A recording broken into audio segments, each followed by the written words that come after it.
Welcome, everyone, to Tuesday Night Luke Live Online. I'm Father James DeLucio, and tonight's pericope is Luke chapter 10, verses 25 to 37. And here we go. There was a scholar of the law who stood up to test Jesus. He said to him, "Teacher, what must I do to inherit eternal life?" Jesus said to him in reply, "You know what is written in the law. How do you read it?"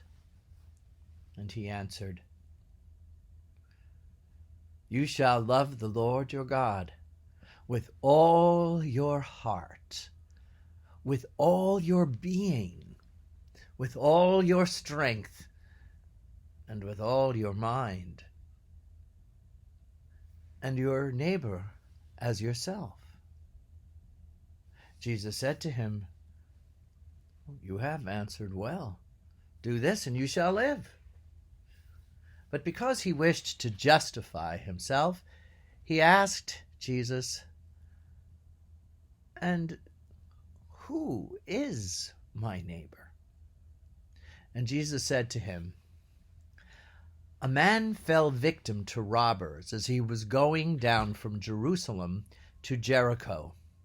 They stripped him and beat him and went off, leaving him half dead. Now a priest happened to come down that road, and when he saw him, he passed by on the opposite side. Likewise, a Levite came to the place, and when he saw him, he passed by on the opposite side. But when a Samaritan traveler came upon him, he was moved with compassion at the sight. He approached the victim, poured oil and wine over his wounds, and bandaged them. And then he picked him up and placed him on his own animal and took him to an inn where he cared for him.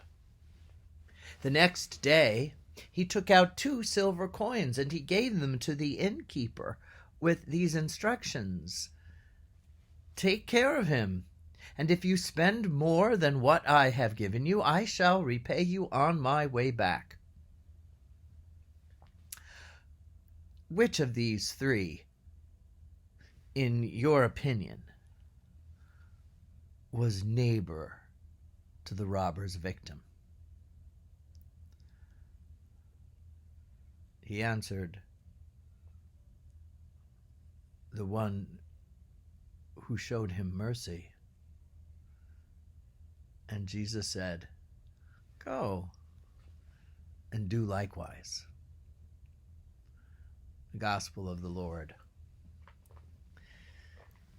2 pericopes, actually, the Great Commandments and the parable of the Good Samaritan, which is only found in Luke's Gospel.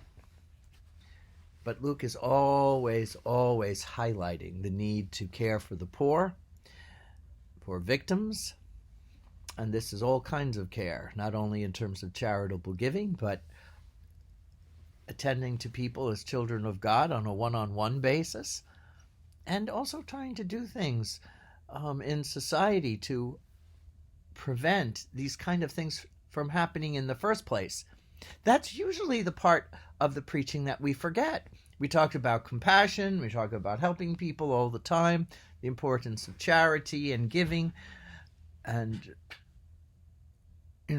taking care of our own. But we rarely say, also in this is trying to change the society in which robbers and thieves and killers can flourish.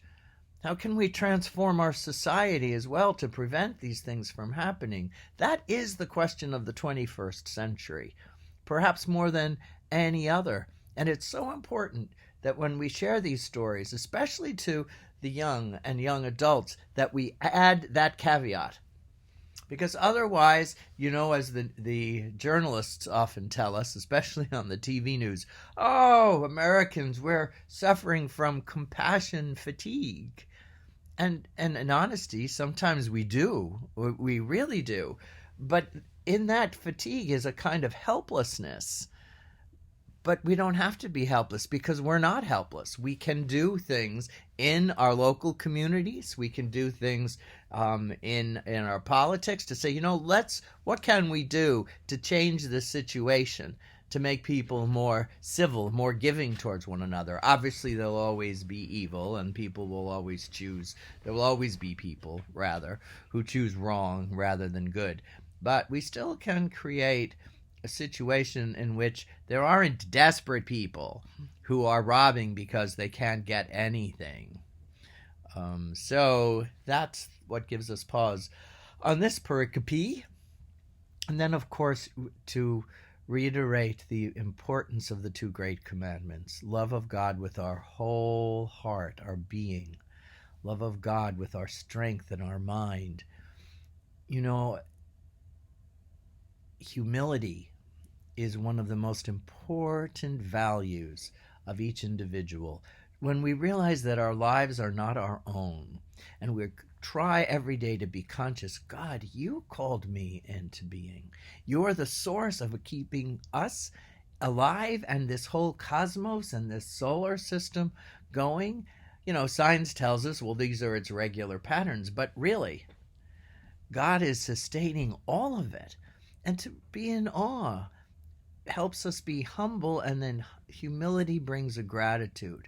So my success or failure today isn't about me. It's about serving God, and if I should fail, or if this commentary isn't connecting with you, I could still say, well, God, this is what I could do to place it in your hands, and you will do with whom you will, or do for whom you will. In your time. But this is what I can do, and I'm doing it not for my own gain, but just to share, to connect with people, to have communion, which isn't that what Jesus keeps insisting? It's so important. To really love God with our whole being, we need communion with one another. And that's why the second half, love your neighbor as yourself, which of course implies that we have to love ourselves too.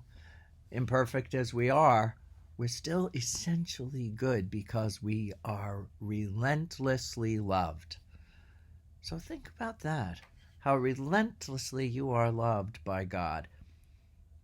Makes us humble, makes us a little more charitable, and if we're open to receive the fire of the Spirit, to let's change the things we can,